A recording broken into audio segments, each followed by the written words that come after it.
A field outside Jerusalem. The grass is brown. The air smells of rope and old iron. A man hangs from a low olive tree. His face is purple. His mouth is open. A leather pouch lies in the dust nearby, split open, spilling 30 silver coins into the dirt. The wind moves through the branches and the body turns, very slowly, the way a corpse turns when no one is left to hold it. The locals will name this field Akeldama. In Aramaic, that means field of blood, a word you will hear again before this is over. The man on the rope is Judas Iscariot, and he is the first of the 12 to die. He will not be the last. You probably know what happened to Judas. You probably do not know what happened to the others. 12 more men walked out of an upper room you can probably picture in your head 3 nights before. The room where the bread was broken and the cup was lifted. 11 of them watched Judas leave to betray their teacher. One of them, Martys, would join their number later, drawn by lot in this same city. And one more, a man named Paul, who hated them all and stood watching coats while the first deacon was stoned to death, would eventually take a road to Damascus and never come back the same. 14 men in the next 25 minutes. Every single one of them is going to die in front of you. 13 of them will die violently, crucified, beheaded, stoned, flayed, sawn in half. They will die in Rome, in Jerusalem, in Armenia, in Greece, in India. They will die under emperors whose names you know, Nero, Domitian, and under kings whose names you do not.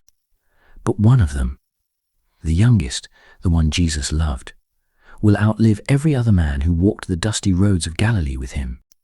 He will not die in Rome. He will not die in Jerusalem.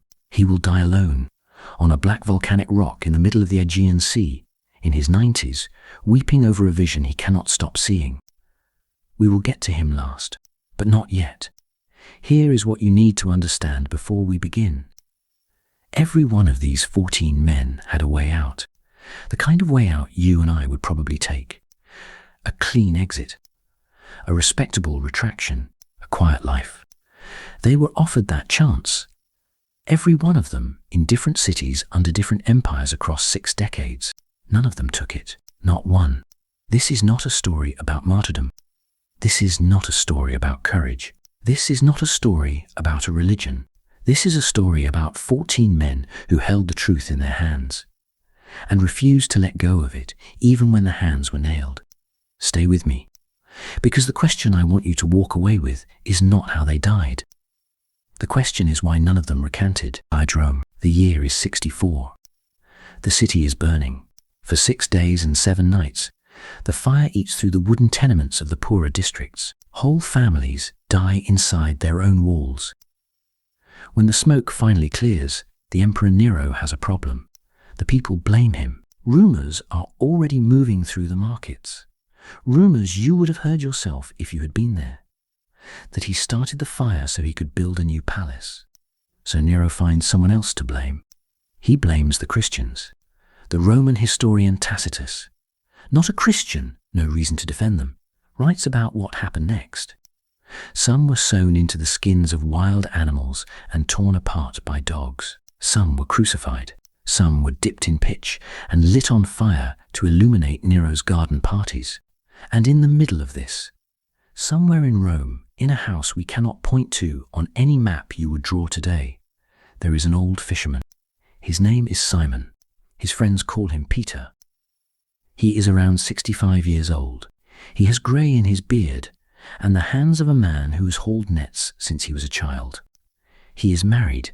He has been preaching in Rome for at least a few years. If you had walked past him in a Roman market that summer, you would have seen an old foreign fisherman with weathered hands. You would not have seen what he was about to become. And he knows. You can imagine what he knows. You can imagine that kind of dread. There is a legend, passed down by the early church and recorded by writers like Ambrose, that Peter tried to flee. That as he walked out of Rome on the Appian Way, a figure walked toward him on the road, a man in white. And Peter said, "Lord, where are you going?" And the figure answered, "I am going to Rome, to be crucified again." We do not know if that conversation happened. We do know Peter went back. The early Christian writer Origen, in a passage preserved by the historian Eusebius, tells us what happened. Peter was crucified in Rome, but Peter asked to be crucified upside down. He said he was not worthy to die the way his Lord had died. The Romans were happy to oblige. Pay attention to this. Decades earlier, long before Rome, long before Nero, long before any of this, Peter was sitting on a beach in Galilee. Jesus had just made him breakfast, fish over coals, and Jesus said something strange. He said, "When you were young, you dressed yourself and went where you wanted. But when you are old, you will stretch out your hands, and someone else will dress you and carry you where you do not want to go." The Gospel of John adds one line of explanation. He said this. The text reads, "To show by what kind of death Peter was going to glorify God." 30 years before the upside-down cross, Peter was told the cross was coming, and he came back to Rome anyway. Jerusalem. The year is 44. The man on the throne is Herod Agrippa I, the grandson of the same Herod who tried to murder the infant Jesus 30 years before. The family business, apparently, is killing the wrong people. Agrippa is a politician with a problem. The Jewish population in Jerusalem does not entirely trust him. Half Edomite, raised in Rome. Friends with emperors. He needs a win. He needs to show his people he is one of them, so he looks for an enemy the religious leadership already hates. He finds the followers of the Nazarene. Here is what most people miss. The book of Acts, chapter 12, verse 2, records the death of James, the brother of John, in a single sentence. One sentence. The text says, he killed James, the brother of John, with the sword. That is it. That is everything we get. No speech, no final words. No crowd. The book of Acts gives this death the same kind of attention you would give a footnote. But understand what is happening here. James and John were brothers, sons of Zebedee, Galilean fishermen. They had a mother who once asked Jesus to seat her sons on his right hand and his left in the kingdom. Jesus answered her with a question. "Can you drink the cup I am about to drink?" The brothers said yes. You can picture them, barely 20 years old, full of Galilean confidence, not understanding what cup they had just agreed to drink. In the year 44, James finds out. He is somewhere in his 40s. He is dragged before Herod's executioner. The sword falls, and he is dead before he is 50. The first of the 12 to die for the name of Jesus. The early historian Clement of Alexandria, quoted by Eusebius in his ecclesiastical history, records something that does not make it into the book of Acts. Clement says that as James was being led to his execution, the Roman officer guarding him was so struck by James's calm that he confessed Christ on the spot. He asked James to forgive him. He walked to the sword with him. They were beheaded together. One man, two heads on the ground. The Greek word for what James was, what every one of these 14 men became, is Martys. It is the word that gives us our English word martyr. But Martys did not start as a religious word. It started as a courtroom word, a witness, a man who testifies under oath to what he has seen with his own eyes. The disciples did not invent the word. They redefined it. After James, after the year 44, after that sword in Jerusalem, the Greek word martys would never again mean only witness. From now on, in every Christian dialect of every Christian century, it would mean something different. It would mean one who has seen the risen Christ and who testifies unto blood. James is the first, but 12 more are coming. 2 down, 12 to go. The next 10 deaths get darker before they get holy. You are about to walk into Armenia, where the skin of a disciple will be peeled from his body before he dies. You are about to walk into Persia, where one of them will be cut in half, across the middle, with a wood saw. You are about to walk into a part of India almost no one in the first century had ever heard of, where Thomas the doubter will not be doubting anymore. If you want to finish this with me, hit subscribe. The hardest deaths are still ahead of you. Now watch what happens next. You probably know Andrew as Peter's brother. That is about all most people know about him. a fisherman from Bethsaida, the one who first heard John the Baptist say, "Behold, the Lamb of God," and the one who then went and got his brother and brought him to Jesus. Without Andrew, there is no Peter. The first domino was a younger brother who could not keep his mouth shut. Andrew preached for years across the northern coast of the Black Sea. Modern Ukraine, modern Turkey, modern Russia. He ended in a Greek city called Patras, on the western coast of Achaia. The Roman governor offered him a deal: recant, burn incense to the emperor, and live. Andrew refused. The governor ordered him crucified. But because Andrew was an old man by now, the executioners tied him to the cross instead of nailing him. They wanted the death to be slower. They wanted him to suffer. The early Christian writer Hippolytus tells us what happened next. Andrew did not die quickly. He hung on that cross for 2 days, and for 2 days he preached. You would have heard him from anywhere in the public square, until his voice gave out. He died still teaching the same gospel he had first heard on the Jordan River as a young man. In Hierapolis, a Frisian city in what is now western Turkey, there is another cross going up. This one belongs to Philip. We know about Philip from a remarkable source. A 2nd century bishop named Polycrates of Ephesus wrote a letter that the historian Eusebius preserved. Polycrates says Philip was buried in Hierapolis along with his daughters. He was crucified there, in the city, near a temple of the snake god Apollo. Philip was given a chance to walk away. He did not walk away. 2 men, 2 crosses, 2 continents. Same answer. Here is the part nobody tells you.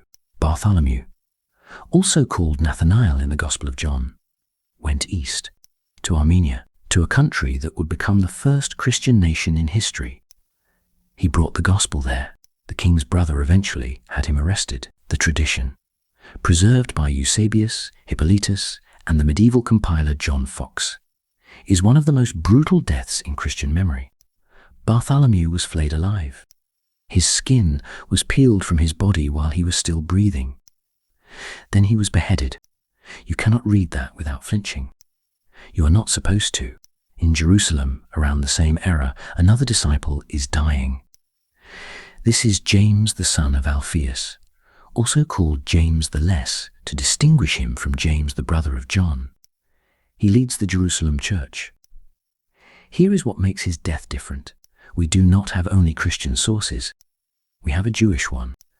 The historian Flavius Josephus, born around the year 37, no friend of the Christians, writes in his Antiquities of the Jews about a man named James, brother of Jesus, who was called Christ, killed by the high priest in Jerusalem. A non-Christian Jewish historian, writing for Roman readers, confirms a Christian apostle's death. That is rare. That is important. The tradition is that James was thrown from the pinnacle of the temple, and when the fall did not kill him, he was beaten to death with a fuller's club, a heavy wooden tool used to pound cloth. In Persia, the disciple Simon, the one the Gospels call the Zealot, because he had once belonged to a violent anti-Roman movement, is sawn in half. Hippolytus is the source. The detail is specific and grim. They sawed him across the middle while he was alive. You can picture it. You probably wish you could not. And in the same region, possibly the same year, Thaddeus, the one also called Jude, is clubbed to death. 4 men, 4 different cities, 4 different empires. The penalty is the worst death the local executioner can invent, and every one of them goes silent into it. Read it again. Try to find the moment one of these men broke. You will not find it. But it gets stranger, because some of these men did not stay in the Roman world at all. Thomas, the one called Didymus, the one who said, "Unless I see the nail prints in his hands, I will not believe," went farther east than any of them. He went to India. You know him. Every English speaker uses the phrase, "doubting Thomas," without thinking. Now you know what happened to him. For centuries, scholars dismissed this as legend. Then linguists started looking at the southern Indian state of Kerala. They found a community of Christians who called themselves Nazranis, followers of the Nazarene. The St. Thomas Christians, they claim the Apostle Thomas himself, landed on the Malabar coast in the year 52 and founded their church. There are roughly 2 million of them today, 2,000 years after a fisherman from Galilee got on a boat to a coast you would not be able to point to on a map, and never came home. Thomas was speared to death in a place called Mylapore on the eastern coast of India.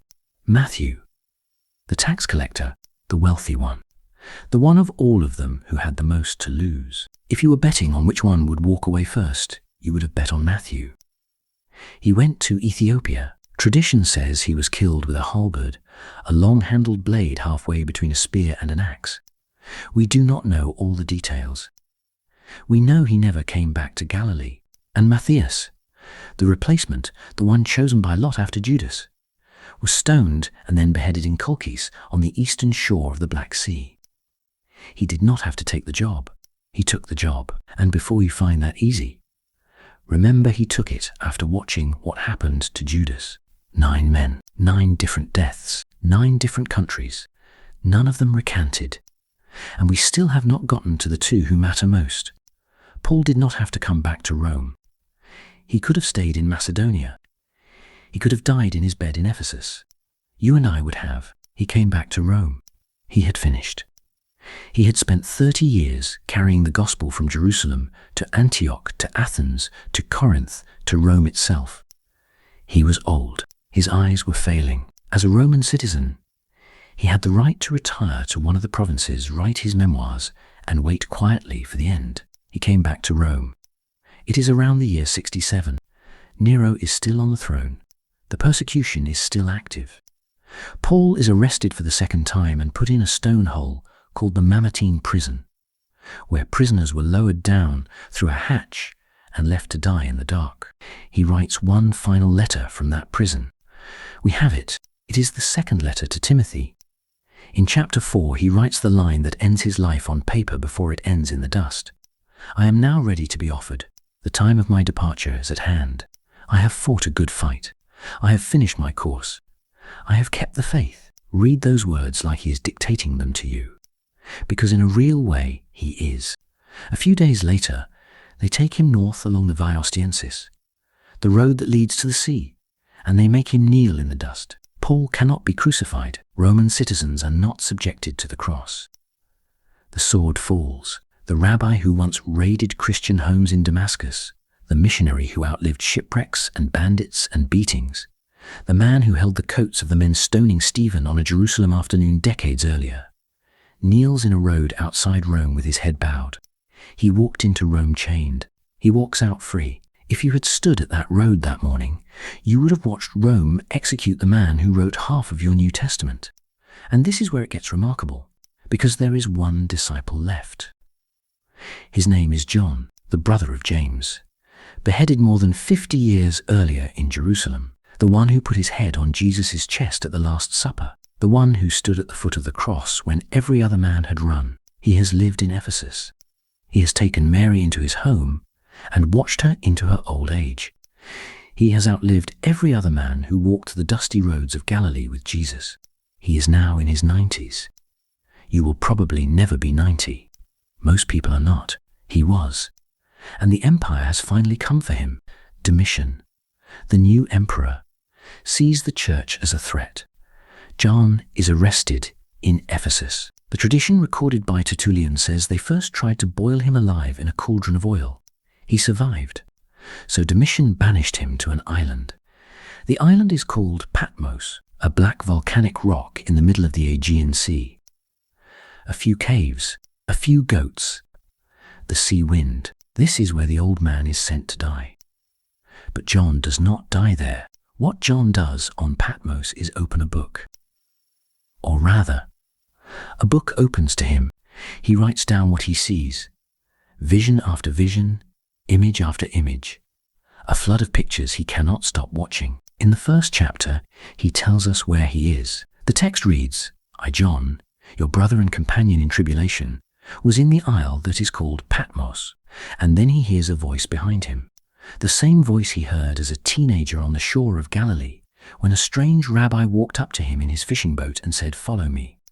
The same voice that called Lazarus out of the tomb. The same voice that said, it is finished from a cross. The voice says, fear not, I am the first and the last. I was dead, And behold, I am alive forevermore. John has waited 65 years to hear that voice again. He falls on his face. There is one more thing. Fast forward 2,000 years. April 9th, 1945. A concentration camp in Bavaria called Flossenburg. A German pastor named Dietrich Bonhoeffer is woken at 6 in the morning and told to walk to the gallows. Bonhoeffer had studied these exact deaths you and I just walked through. He had refused chance after chance to flee Germany. He had stayed.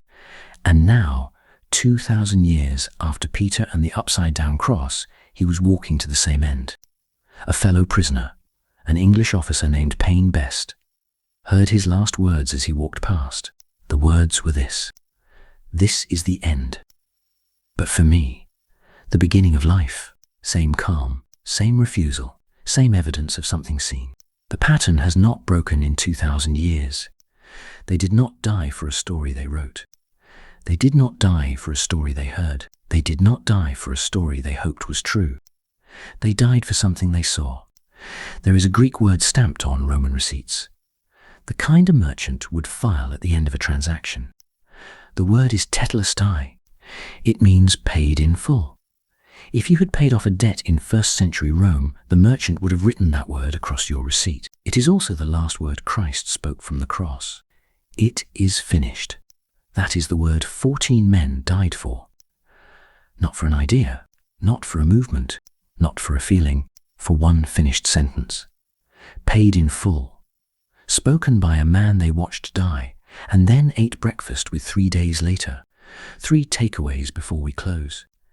Number 1, the historical record on this is firmer than you might think. 14 men, 3 continents, 6 decades, dozens of execution methods. We have non-Christian sources confirming the deaths. We have Jewish historians confirming the deaths. We have 2nd century bishops naming the burial places. You can argue with the meaning of these deaths. You cannot easily argue with the deaths themselves.